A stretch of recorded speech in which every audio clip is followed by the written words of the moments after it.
Hello everybody, I'm going to do my best with this video. It is not an ideal setting, but this is the best way I could do it. You are looking at Landican Cemetery, the chapel here. It's a very, well, it's modern. It was built in 1934. There's nothing particularly spooky about this place whatsoever. And I was visiting this place in January 2019, and I was parked way back. See where the cursor's going up? I was way back beyond these cars, but I can't get a better view for you. So if you imagine I'm parked way back here, there weren't these cars obscuring my view so much. I'm parked waiting to drive off. This is in the days where I could still drive. Those were the days. Anyway, I wasn't really thinking about anything particular, even though I'd visited a cemetery. I wasn't, particularly upset or distressed or having any sorts of thoughts other than what I was going to do next, I think. I was just sitting there, I started the engine, and I was gathering myself to drive off. As usual, I did notice there was a group of mourners either waiting to go in or having just come out, because this place is a little bit like a production line of funerals. It's very unusual to see this photograph, because ordinarily when you visit there are usual people waiting to go in or coming out. It is a bit like that in this place. So I was aware that there was a group of mourners there, and I was thinking about them, but not in a... I have to stress here, I wasn't in a particularly morbid or any kind of upset frame of mind at this particular point, because I knew I had to drive. So I was quite together and not really focused on anything, just thinking, oh, there's another group going in or coming out. And suddenly, and bearing in mind this is broad daylight in January, just early afternoon it was, so it wasn't going dark or anything. Suddenly, from over here, this enormous black dog comes like this, literally leaping across. And immediately I thought, this is very strange. I didn't even think, I've never ever in all my years of going to this place since I was a small child with my mum, I have never seen dogs off the lead, or even at all. I don't think I've ever seen a dog in there. And this one was right by this group of mourners. I mean, it literally came bounding, leaping across it. It was huge. It was just huge. And I'm thinking, why aren't they noticing this? Why isn't somebody stopping this dog? It's really disrespectful for this dog to be bound. This is also, the turning circle is also a garden of remembrance. You can see the flowers. But it just seemed a completely mad and disrespectful thing to have this dog going. Why? I mean, it was literally kind of going, whee! I mean, this must have all happened quite slowly, because it's not a very big distance for it to have crossed, but it was so surreal. It seemed like it lasted for quite a long time, but it couldn't have done, because it wasn't crossing that big distance, and it was a very large dog going at quite a rate of knots. These people were only here and they didn't notice a thing. Nobody batted an eyelid, turned a hair. And I'm thinking, someone is going to have to move on and stop that dog, because it's just going to run riot over this. And while I'm thinking this, it goes bumpy, bumpy, bumpy, bumpy. And these cars weren't here, but there was a car just here. And I could see on the other side of the car. So the dog went behind the car, out of my field of vision, and I waited, and I waited, and it didn't come out the other side.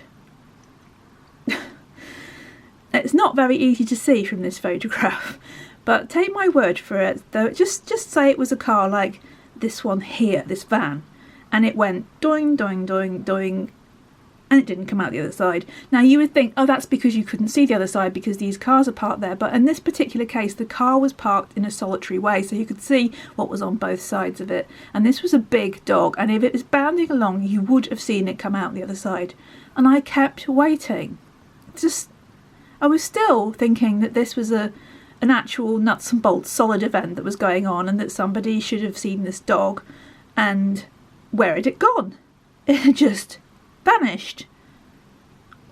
And then I suddenly came to and thought, this isn't right. And then I realised that my car engine had cut out, and what I'd seen was actually impossible, really. It was like I'd seen something. These people didn't see it. It wasn't happening for these people at all. And that dog went poof, poof, poof, poof, and never came out again. It just vanished. And I waited for quite a long time afterwards. And I was starting to get quite shaken by them, because I realised that I'd seen something that wasn't right. And then I thought, that dog was huge, and it was completely black, and it had a kind of curly tail. It sort of reminded me, back in the early 90s, I'd seen a black panther, or what was a big black cat, crossing a dual carriageway outside Bristol, and it sort of reminded me of that in terms of its size and this tail that it had, which was really strange. And it suddenly just, I was completely thrown by this, and I thought, I just don't know what to make of that. But it wasn't right. It wasn't something that actually happened in the same, whatever was going on with these people over here and was going on with me, it wasn't in the same reality, because there was no way they wouldn't have seen this massive thing. And where did it go? Anyway, when I got back, I couldn't believe that I'd completely forgotten, because the whole thing was so bizarre and made me feel so... It wasn't frightening, because at the time I thought it was a real event, but afterwards it was just sort of, what was that? What was that? But I'd completely forgotten about the whole black dog myth. It wasn't I didn't think, oh, it's a black dog myth. It didn't even occur to me until I got back, and thought, I'm going to have to try and find out, is there any black dog thing associated with this cemetery?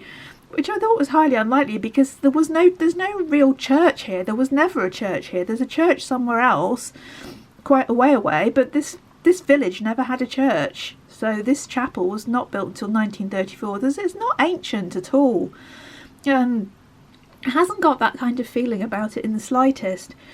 So I looked it up, and then I just thought, for goodness sake, how could I have forgotten the black dog myth from all over the world?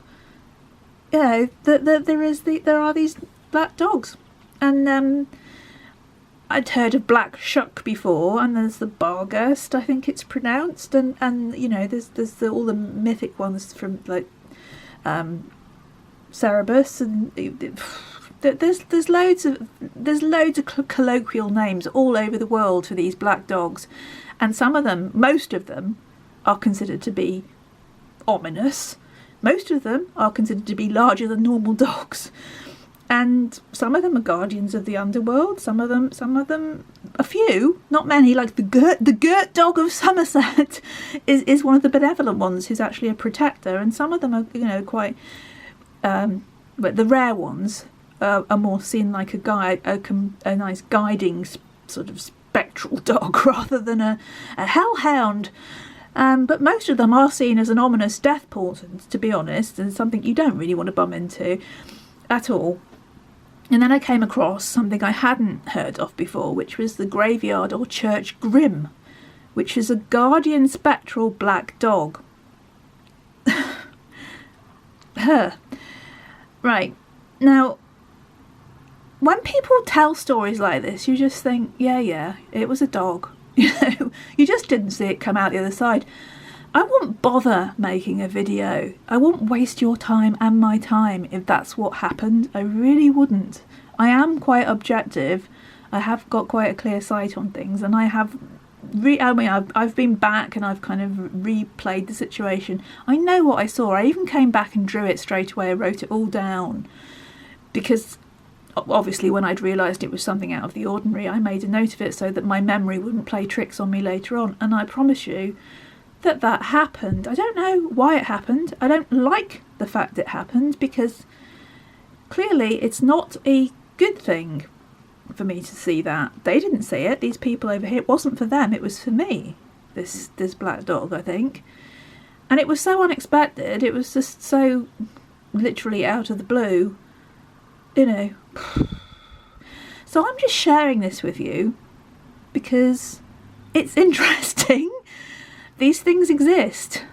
I don't know why it should be here particularly, why I should have seen it on that day particularly.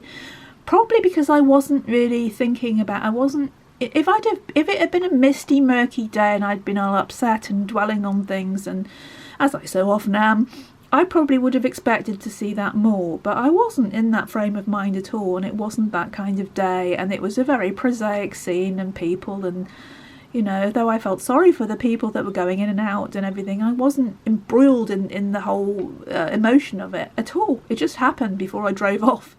Anyway, I think I've told you enough about that in 10 minutes. Maybe you'd like to look into these black dogs yourself. Maybe you've seen one. I hope you haven't, because I didn't really like it when I thought about it afterwards. Yeah, what was that telling me? You know, there are, well, I can think of two. The Robert Johnson's Hellhound on My Trail, but more importantly to me is Nick Drake's Black Eyed Dog, which is a very important song to me, but I'd never when I saw this dog, obviously I wasn't thinking, oh, Black Eyed Dog. It just didn't occur to me, because I was just looking at this dog thinking, why doesn't somebody get hold of that dog? It was literally that ordinary, you know. But later on I was thinking, you know, both Robert Johnson and Nick Drake particularly thought that they were haunted by the black dog, not of depression, but literally a spectral black dog, I think, especially in Nick Drake's case. And they both died when they were 26. So Nick Drake's Black Eyed Dog was one of the last songs he actually recorded, and if you haven't heard it, I thoroughly suggest that you do, although you'll probably think it's incredibly dark and dismal and disturbing, but it is also very beautiful. So I recommend anything that Nick does to you, obviously. But to conclude, I was not thinking about any of this stuff on this day. I was more thinking about how I was going to drive to the next place, because even at this point driving was getting very, very difficult for me. So that's what was on my mind, and not this great big bounding huge black, didn't have any other colours, it was just black. I can't tell you how strange this was, but these things happen. They do happen. And I think it might have also been because I was starting to kind of question my... I don't believe in things as such, but I was kind of questioning my whole life's work of the whole unseen aspect, and thinking, is it real? I was having one of those moments, and so seeing this dog was kind of good in that way, because it reassured me that there are other things in this world. There are other worlds, there are other levels of being, there are other beings. I've said enough. I'm going. 12 minutes of your time. I'm so sorry. Bye bye. Hope you don't see one.